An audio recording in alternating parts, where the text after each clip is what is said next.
Salam, hər vaxtınız xeyir olsun dostlar. Necəsiz? Dekabr ayında qarpız, Elçin istəyənən qarpız kəsirik, görək. Nəsə ürəyim açılmır, qarpızda görəndə ürəyim açılmır.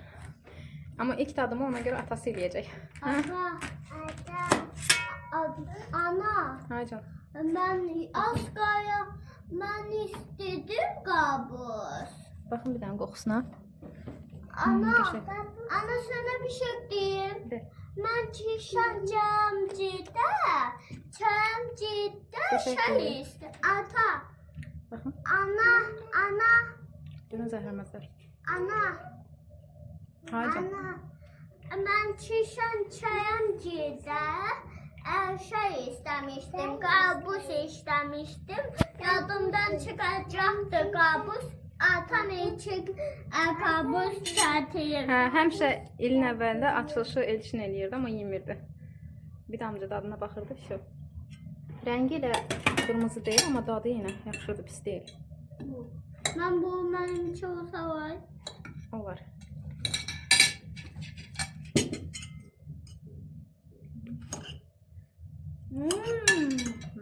Yaxşıdır. Qarpızın dadına baxdıq düzdür dostlar, amma mən məsləhət görərdim sizlərə ki, hər şey öz mövsümündə daha gözəldir. Ana, Haycan, sen kokusuna baktın ya, ben de bakıyorum. bax aşkım. Çok güzeldi. Gözəldir. Tamam. Bəyəndin dadını? Gülməmə də o. Hocam. Bəyəndin dadını? İyice ama bir şey değil. Amma şirinlik elə də yoxdur məncə. Sadəcə bilirsiniz necə xaramış qarpız dadı verir. Şöyle bir oradan. Kestim ben bak. Kestim. Hadi. Kedi. Yok kestim. Yok kestim. Göz haqqınızı halal eləyin.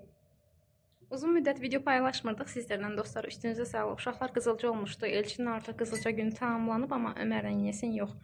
Ona görə həddindən artıq arıqlayıblar, zəif düşüblər. Amma ona görə aktiv paylaşım eləyə bilmirdim. Başardıqca daha aktiv olacağam.